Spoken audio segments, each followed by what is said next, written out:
بسم الله الرحمن الرحیم. قدرمنو عزتمنو زما سره په څنګ کې ناست ډیر قدردان محترم شیخ مفتی مولوي شمس الله کوثري صاحب دی چې یقینا په نن سبا وخت کې داسې علما کرام ډیر کم دي.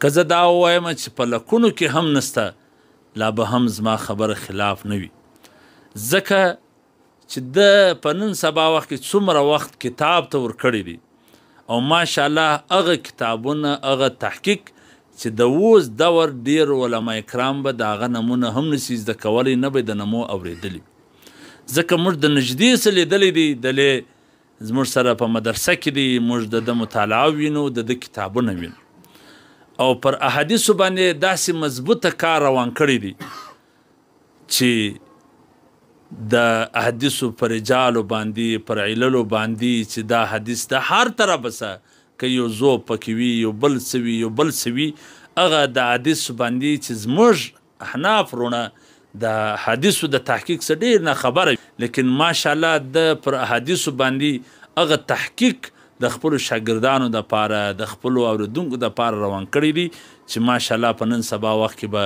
څوک دې ته ورنږدې سوي هم نه وي. نو نن د ده سره زه ولم نو ما ویل چې د موقع څخه استفاده وکړو، ګټه ځینې واخلو.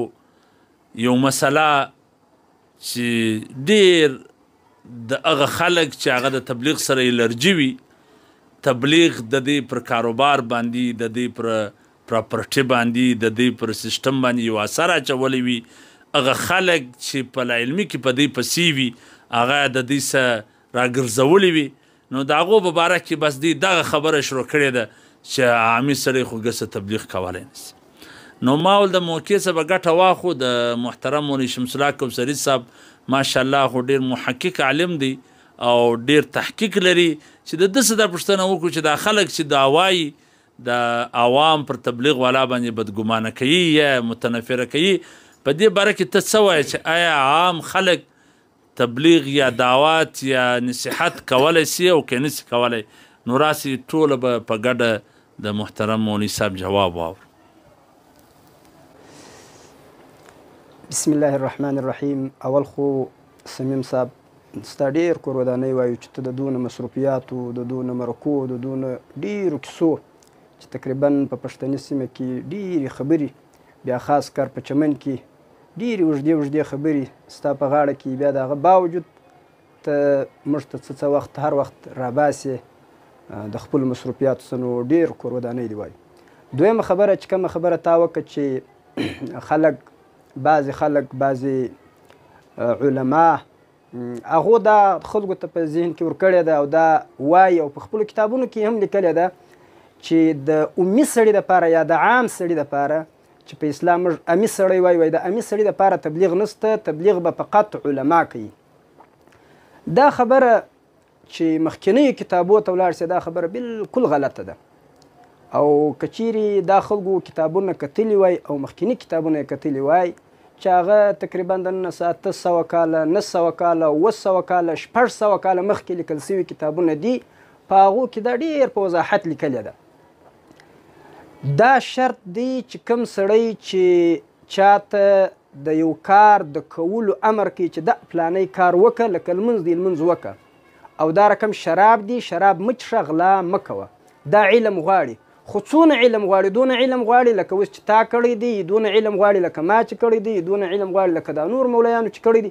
دا علم خو د زما او ستا هم فرق سره لري، د زما او دا بل هم فرق سره لري، ستا او دا بل هم فرق سره لري. څونه علم غواړي؟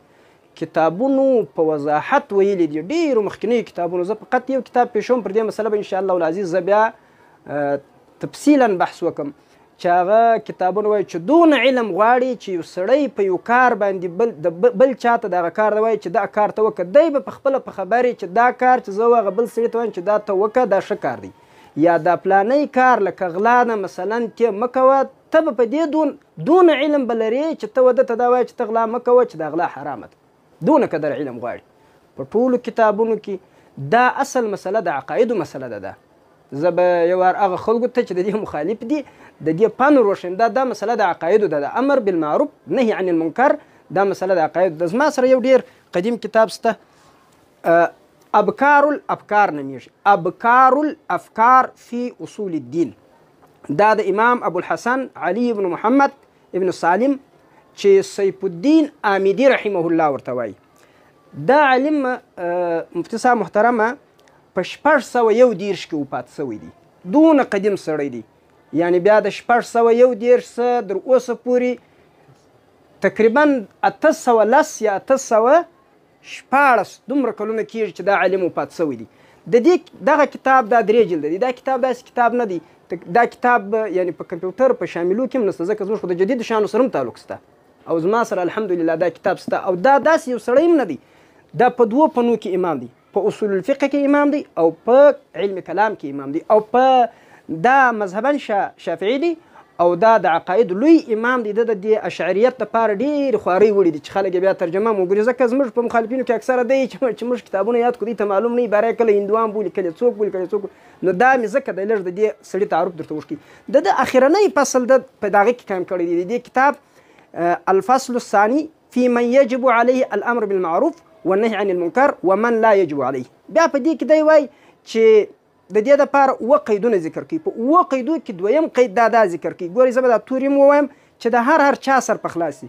الثاني ان يكون عالما، دی به عالم وي، بان ما یامر به معروفا او ینهى عنه منکرا، چې په کوم شي دی امر کوي دا شی ښه کار دی، دا کار ښه کار دی، او د کوم شي چې دی خلک بندي دا بد کار دی. او که دا نه وي معلوم، بیا پر ده باندې دا نشته، بیا پر ده باندې د دې تبلیغ نشته. دی بیا ښه وضاحت کوي، وایي ولیس من شرطه ان یکون فقیها عالما. دا شرط نه دی چې هغه به فقیه وي، عالم به وي. ولې؟ بیا وجه بیانوي د دې دپاره. فإن من المعروف والمنكر ما يستقل بمعرفة الخواص والعوام كوجوب الصلاة وصوم رمضان. وایي ځکه په د عباداتو په اوامرو او په نواهیو کې بعضې داسې شیان دي چې هر یو څوک په پوهېږي، لکه لمونځ دا فرض دی، د دې په فرضیت هر سړی خبر دی، او زنا حرامه ده په دې هر سړی خبر دی.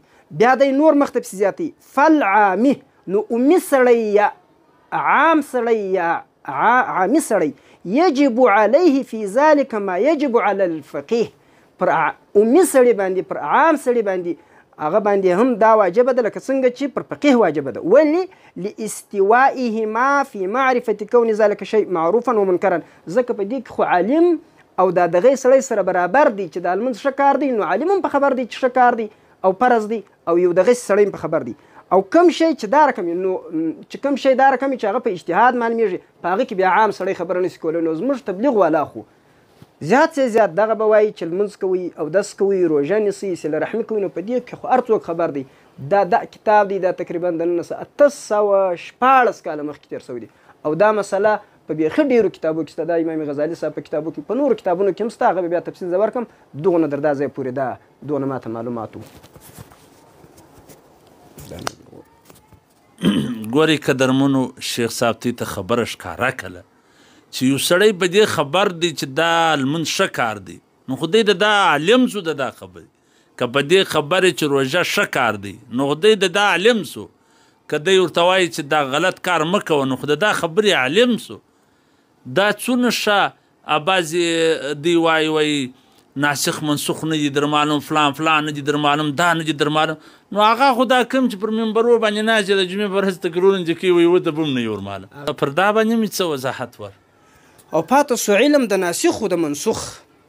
دا مسله چې تا یاده کړله، د ناسخ و د منسوخ علم په دنیا کې ډېر ګران سړی دی. دا یو خاص واقعه ده چې علي رضی الله عنه سړی قاص وراګرځولی. قاص هم د هغه خلکو ته لکه دا دی چې موضوع روایات، منکر روایات، باطل روایات، ضعیف روایات به طور د استدلالات خلکو ته پیښوي.